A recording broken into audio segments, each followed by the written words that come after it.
Hello friends, and welcome back to the channel for another quick champion guide, and today we're going to be talking about one of my favorite champions from 2023, and that is Chee'ilth. So I was lucky enough to pull her from a Titan Crystal, took her up to rank 2 during this past war season because she was a tactic attacker, and I'm also planning on using her in an upcoming Necropolis path. She is very easy to learn, and if you are someone who is looking to expand their skill set into heavy countering, she is a perfect champ to get started with. Alright, let's begin with a question that I'm sure some of you might already be typing in the comments below, and that is, does Chee'ilth need to be awakened? And for me, the answer is a very comfortable no. So if we take a look at the dupe here, it actually has 2 parts to it.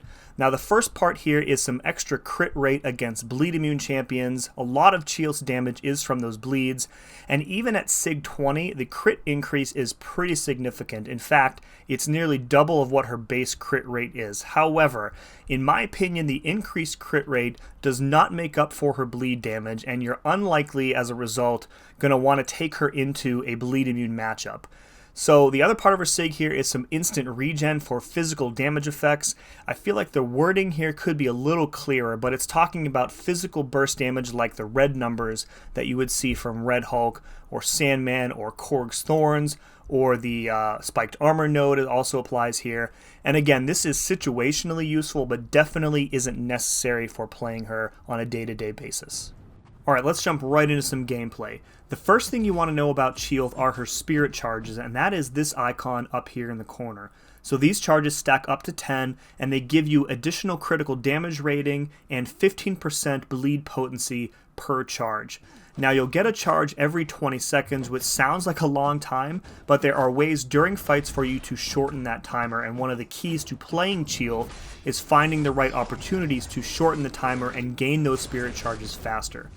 Now when you play Chee'ilth, you can stick to the standard medium, light, light, light, medium combos. You'll be inflicting bleeds on both of your medium attacks, so make sure you're ending your combos with a medium and try and stack those bleeds up as high as you can for the big damage. Now in fights where you want damage, you'll want to be spamming the special 1. This grants you a passive effect for 16 seconds called Grizzly's Grit, and this gives you a 50% chance on all attacks to apply your bleed. So this passive also gives her the ability to ignore unstoppable effects. Functionally, it feels very similar to the way Valkyrie works. That is extremely valuable utility because it isn't reliant on a buff or debuff in order to function. Now, if you're happy with an absolute bare bones approach to fights with Chee'ilth, you can kind of just stop there. Just do your 5-hit combos, spam your special 1, and you'll be absolutely fine, especially in shorter fights. But if you really want to start to unlock Chee'ilth's full potential, especially in medium and longer fights, then you're going to need to learn how to properly utilize her heavy attack. So when it comes to Chee'ilth's heavy attack, there are 3 different mechanics that all kind of work together. So let's break them each down one by one. So first off, using the heavy attack applies 3 total bleeds, and these bleeds are guaranteed. And that is more than you're going to be guaranteed from a 5-hit combo, even if you have the Grizzly's Grit passive from the special 1 active. Second, if you use your heavy attack to punish the opponent's heavy or special attack, Chee'ilth is going to pause all of her bleeds for 5 seconds, and this is what's going to allow you to continue to stack them up one by one. And then third, punishing a heavy or a special attack in any way is going to shorten your spirit charge timer by 7 seconds. And that means additional spirit charges, which means additional crit damage, and your bleeds are going to have increased potency. So you're applying bleeds with your basic combos and your heavy, you're spamming your special 1 to get increased chances at bleeds on those basic attacks, and then you're punishing special attacks with heavies to keep everything paused and increase your bleed potency over the course of the fight.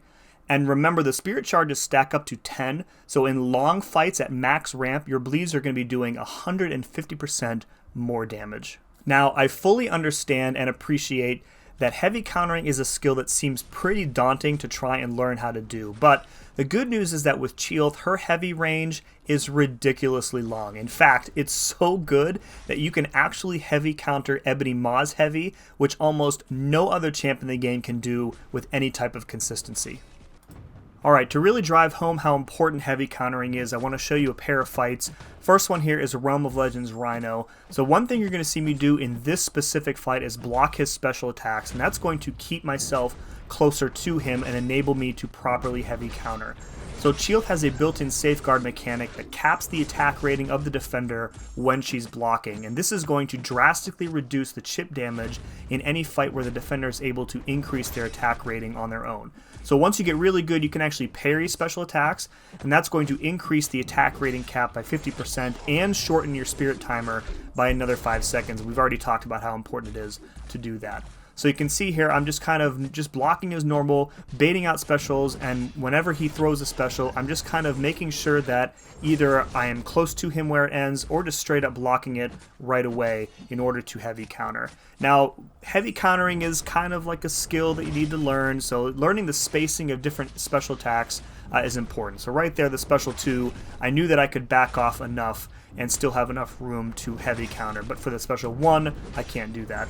And down he goes. That was what, like a 500,000 health in roughly a minute or so. So really increases her damage when you're able to heavy counter like that, stack those bleeds, shorten that spirit charge timer.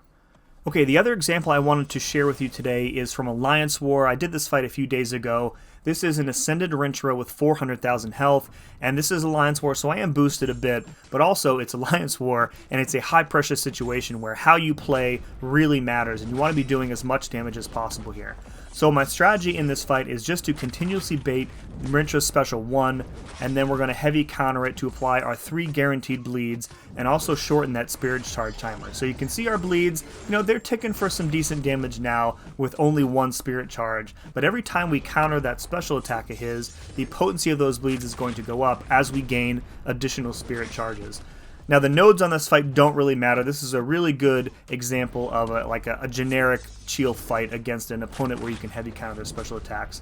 But you can see shortening the spirit charge timer is really going a long way, and we're about 50 seconds into the fight now, and you can see our bleeds already much more potent than they were at the start of the fight here. So this is a pretty straightforward fight. Take a couple of hits there, so that's a bit unfortunate, but it is what it is. You kind of get the idea here though. The more heavies you do, especially when you counter a special attack, the faster you're going to ramp up and the more damage you're going to be dealing overall towards the middle and end of the fight. So just close this fight out here. I think one more special 1 does it. Here we go. Alright, quickly let's review her rotation. So in general with Chee'ilth, you can do any sort of normal combo, but keep in mind that your medium attacks are going to be inflicting bleed, and to that end, you want to be doing as many medium combo enders as possible. So a normal medium, light, medium combo is going to serve you well here. Now in long fights, you may choose instead to bait heavies and counter those heavies with your heavy, and that's going to serve to shorten the spirit charge timer, enable you to ramp up those spirit charges faster, and in the long run, massively increase your damage by increasing your bleed potency. Now for a damage purpose, again, you want to spam your special 1. That's going to give you a 50% chance on all basic hits to get a bleed. And then in long fights, again, you can choose to instead use your special 3 first. We didn't really talk about this, but the special 3 can be used once per fight, and it grants you this vicious passive, which is permanent and again increases the potency of your bleeds for the rest of the fight. So in something like Necropolis, you always want to start off with your special 3. And then from there, anytime you can punish a special with a heavy attack, you should do so for the guaranteed bleeds on that heavy, and also to shorten the spirit charge timer and to keep your bleeds paused. And then from there, repeat as necessary.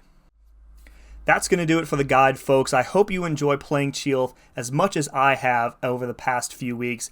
If you've made it this far into the video, please leave me a comment below that says, oppose the one below all. If you found this video helpful, I would greatly appreciate it if you would hit that like button. And also, I would encourage you to consider subscribing as well. If you aren't, you can always change your mind later. I think you'll enjoy all the content that I have here on the channel. As always, thank you very much for watching. See you again next time.